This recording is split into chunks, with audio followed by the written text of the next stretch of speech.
भारत के इतिहास में कुछ ऐसे गद्दारों के नाम भी दर्ज हैं जिन्होंने न सिर्फ गद्दारी करके दूसरे राजाओं को पराजय का सामना करवाया बल्कि उनकी गद्दारी के चलते देश पर मुगलों और अंग्रेजों ने कई सौ सालों तक राज किया।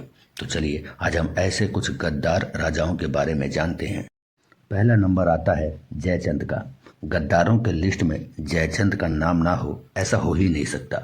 इतिहास के पन्नों में जब जब राजा पृथ्वीराज चौहान का नाम आता है तब तब उनके नाम के साथ राजा जयचंद का नाम भी जरूर लिया जाता है। दरअसल दिल्ली का राज सिंहासन राजा पृथ्वीराज चौहान को मिल गया था, जिससे जयचंद नाखुश था। साथ ही उसकी बेटी संयोगिता को भी पृथ्वीराज चौहान स्वयंवर से भगा कर ले गए थे, जिससे जयचंद काफी नाराज था। ऐसे में उसने बदला लेने का सोचा और जब मोहम्मद गौरी ने दिल्ली पर हमला किया तो उस समय जयचंद ने मोहम्मद गौरी का साथ दिया। हालांकि एक बार तो मोहम्मद गौरी से पृथ्वीराज चौहान युद्ध जीत गए थे, लेकिन दूसरी बार वो जयचंद की गद्दारी के चलते मोहम्मद गौरी से हार गए। हालांकि युद्ध जीतने के बाद मोहम्मद गौरी ने जयचंद को भी मार दिया था। गद्दारों की लिस्ट में दूसरे नंबर पर आता है मान सिंह। पृथ्वीराज चौहान और महाराणा प्रताप के समकालीन मान सिंह और जयचंद गद्दारों के लिस्ट में टॉप पर आते हैं।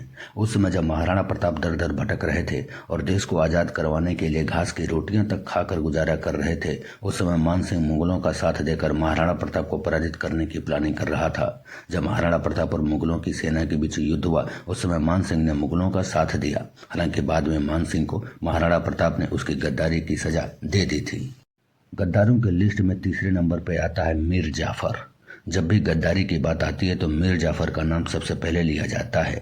मीर जाफर ने गद्दारी का ऐसा नमूना पेश किया था कि उसकी हवेली का नाम भी नमक हराम की हवेली पड़ गया था। मीर जाफर सिराजुद्दौला का सेनापति था। उसे नवाब बनने का लालच था, जिसके चलते वो अंग्रेजों से मिल गया और उसने अपने ही नवाब की पीठ में छुरा घोंप दिया, जिसके बाद नवाब की गद्दी पर वो बैठ गया और उसने ईस्ट इंडिया कंपनी के रूप में अंग्रेजों को भारत में पैर पसारने का मौका दे दिया। इसी के बाद भारत में अंग्रेजों के शासन की नींव पड़ी और मीर जाफर को सबसे बड़े गद्दार के रूप में जाना जाने लगा। गद्दारों के लिस्ट में अगला नाम आता है महाराजा नरेंद्र सिंह का। पटियाला के राजा नरेंद्र सिंह का नाम भी गद्दारों में लिया जाता है। उन्होंने 1857 की क्रांति में सिखों ने अंग्रेजों के खिलाफ बगावत शुरू की थी।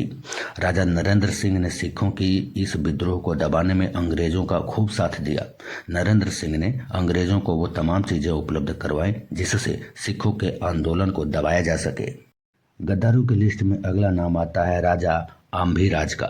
राजा आम्भीराज पौरव प्रदेश के राजा पर्वतेश्वर के प्रतिद्वंदी राजा थे, जिन्हें यमन पोरस कहते थे। जिनका राज झेलम के पूर्व में था, उन्हें पोरस से ईर्ष्या थी। वहीं आम्भी कायर भी थे। इसी कारण उन्होंने स्वेच्छा से आलछेंद्र की अधीनता स्वीकार कर ली और पोरस से गद्दारी कर उसके विरुद्ध युद्ध में आलछेंद्र का साथ दिया था।